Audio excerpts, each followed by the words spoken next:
Lazima ni declare kuna maswali nikiyajibu nayajibu kwa sababu ya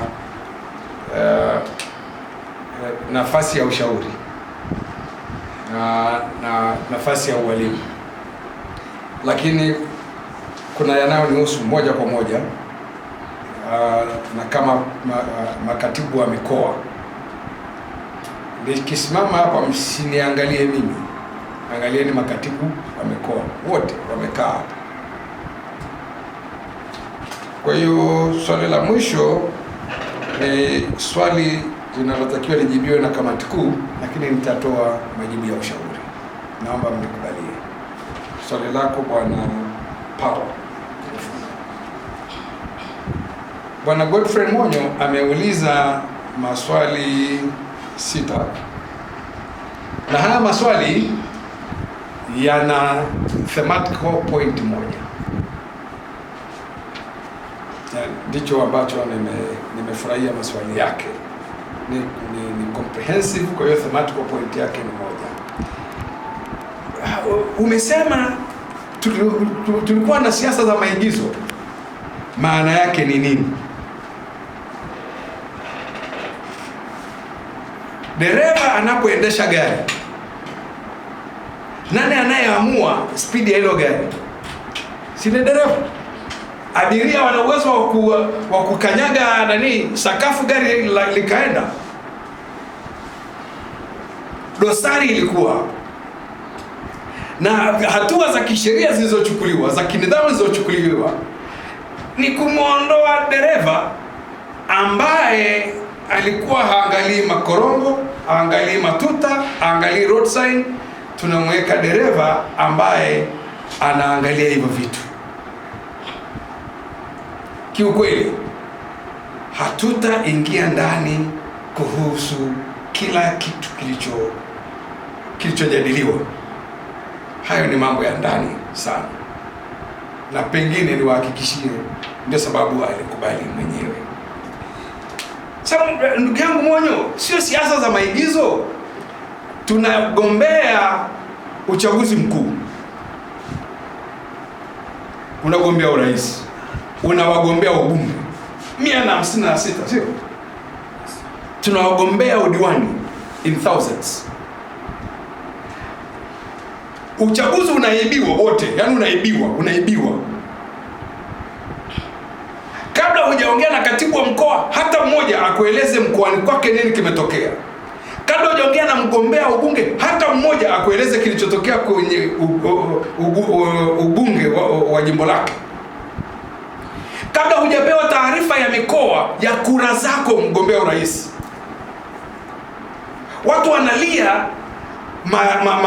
madhila zilizotokea kwenye uchaguzi na uwizi uliotokea mkubwa. Tunakuona haraka kwenye kamera karibu kabisa na mama, umeenda kusaini matokeo. Tunakuona haraka kwenye maficho, meenda kuapisha Mheshimiwa Rais. Hakuna script inayoogopesha kama hiyo. Na vidonda walivyonavyo viongozi huko nyuma, ambao tukiingia kanisani Monyo, hata kama ni semina ndoa umeingia, katibu wa mkoa akiingia Bazilema, ambaye tulikuwa tukiingia enzi hizo tunashangiliwa, ukiingia kanisani wanabadilisha maombi, wanaanza kukemea roho ya usaliti. We cannot allow that to continue. Bwana Monyo, umesema tunazungumza ili wazungumze. Yaani wao wamezungumza ili tuzungumze. Hapa hatujaje kuzungumza. Tumekuja kuchora mstari. Athubutu mtu kufanya tena uchafu huu dhidi ya Chauma, tutamtapikia majeraha tulionayo toka tulipoitwa CCMB mpaka leo. Athubutu. Athubutu tu. Na ajiandae kwa gharama za mapigo tutakao yapeleka. Wala hatutishi. Nimekaa kwenye harakati toka mwaka 95. Nilikuwa natafuta ni lini nikiingia getini Ikulu hawaniulizi wewe ni nani. bado miaka michache hapa nakimbilia 60, alafu nife. Alafu sijaingia Ikulu, nikafungua birika, nikanywa kahawa ninavyotaka mwenyewe, alafu mkasema kilimo Tanzania kifanywe hivi, elimu Tanzania ifanywe hivi, alafu sasa Mungu mruhusu mtumishi wako aondoke kwa amani kwa sababu ya biashara ya watu kama hao. It is time to draw a red line. Bwana Chua umeuliza ni naye hao walikuwa Landmark Hotel. Sisi ni makatibu wa mikoa, sio kikosi cha upelelezi cha chama. Tunakutajia makatibu wa mikoa waliokuwa Landmark Hotel. Wa kwanza ni katibu wa mkoa wa Morogoro, wa pili ni katibu wa mkoa wa Tabora, wa tatu ni katibu wa mkoa wa Manyara, na wa nne ni katibu wa mkoa wa Njombe. Bahati mbaya, makatibu hawa wa mikoa hii wote wenye viti wao walikuwa kwenye kikao cha halmashauri kuu na walipiga kura ya kutokuwa na imani na mheshimiwa katibu mkuu aliondoka madarakani Salum Mwalimu. Hatujaambiwa na hawa makatibu wakuu, makatibu wa mikoa ni saa ngapi wameenda kutengua maamuzi yaliyofanywa na mabosi wao wa mikoa. Yaani wao baba zao wameamua, wao wanakuja wanasema, baba tafadhali, hayo ulioamua sio yetu. Bwana Chua umesema siasa zinaelekea kukosa uhakika. That is very true. Na sababu ni tatu tu. Sababu ya kwanza ni mfumo wa siasa za Tanzania hauruhusu mtu mkweli aonekane, wala ukweli wake uonekane. Ukiwa chama chochote, ukiwa chawa Tanzania, unakuwa na nafasi kubwa zaidi ya kutambulika, kuheshimiwa, kuthaminiwa na kula. Ukiwa mkosoaji wa haki wa ukweli Tanzania, ukiwa plana, ukiwa programmer, Tanzania imekula kwako. Iko kule CCM ndio ngazi yao, ndo jiwe lao.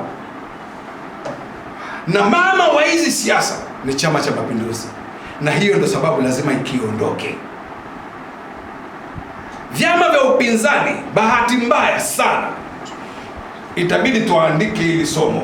Nafikiri bahati mbaya sana vyama vya upinzani vilazimika kufanya siasa zao kwa mapenzi ya CCM. CCM ikikataa msifanye hiki, hamfanyi. CCM ikisema mfanye hiki, mtafanya. Ndio maana ukipitiliza joto kidogo, wanatuma polisi.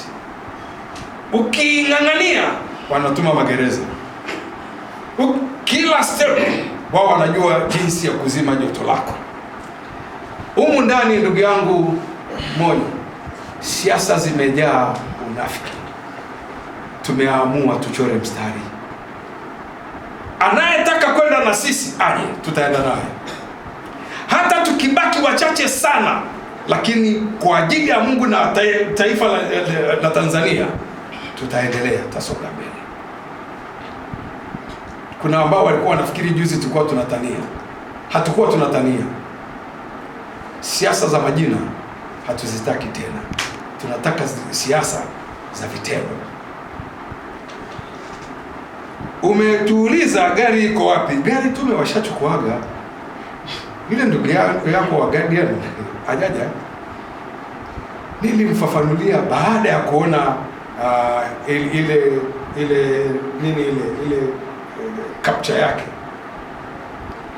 Mimi nilikuwa nakufundisha vifaa vya uchaguzi vinavyotolewa na tume baada ya uchaguzi vinatakiwa vifanye ama jambo moja, kurudishwa tume, ama kibaki kwenye chama kwa maelekezo ya tume hiyo hiyo. Nilikufundisha hicho.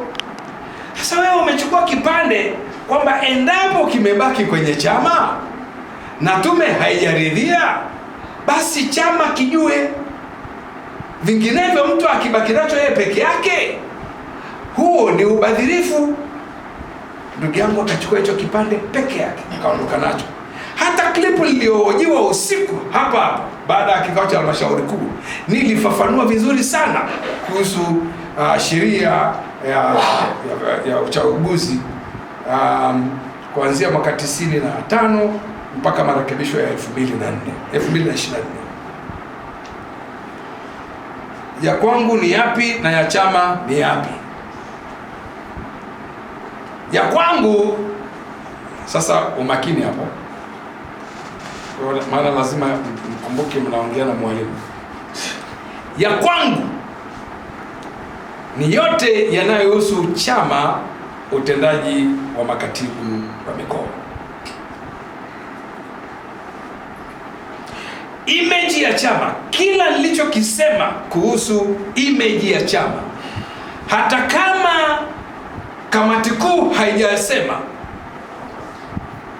mimi ninatakiwa nitunze image ya chama usiku na mchana. Mwenye daftari la wanachama kwenye mkoa ni katibu wa mkoa. Orodha ya wanachama wote, orodha ya viongozi wote, orodha ya ngazi kila mmoja na majukumu yao na shughuli wanazotakiwa wafanye. Hatua za chini zote za kutunza image ya chama zinafanywa na katibu wa mkoa.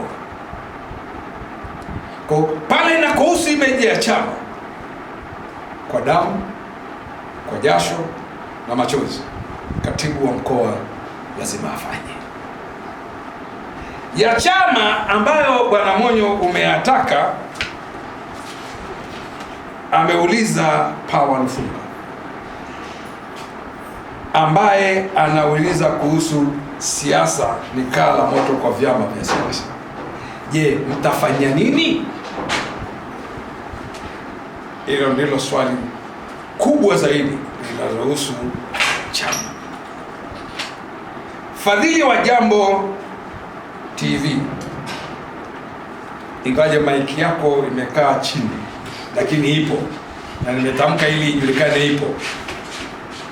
Mwenyekiti wa makatibu chama kina kaimu katibu mkuu, tuonyeshe mstari between you two. Bosi wangu ni katibu mkuu, ninatekeleza majukumu yangu kwa maagizo na maelekezo ya katibu mkuu. Yani sio mstari, yani katibu mkuu ndiye bosi wangu, ndiye muajiri wa makatibu. Kwa mimi natekeleza maagizo na maelekezo ya katibu mkuu, sio kwamba kuna mstari haupo. Katibu mkuu ndiye immediate boss wangu. Hawa wanaozungumza hawakutumwa na Salum. Swali lako hilo la pili, walitumwa na wafanyabiashara. Sasa kama hawajatumwa na Salum, kwa nini nyinyi mnazungumza? Nilipokuwa najibu swali Monyo wa ITV, nilisema kazi ya katibu wa mkoa ni kutunza image ya chama na brand ya chama. Hawa wamechafua image ya chama na wameirudisha nyuma brand ambao chama kuanzia tarehe 1 Julai chama kiliamua ku regain its position. Sasa tunaanzia hapa ili ku maintain brand njema na kusafisha image ya chama. Swali la tatu la ndugu yangu wa Jambo TV, uchaguzi ushaisha.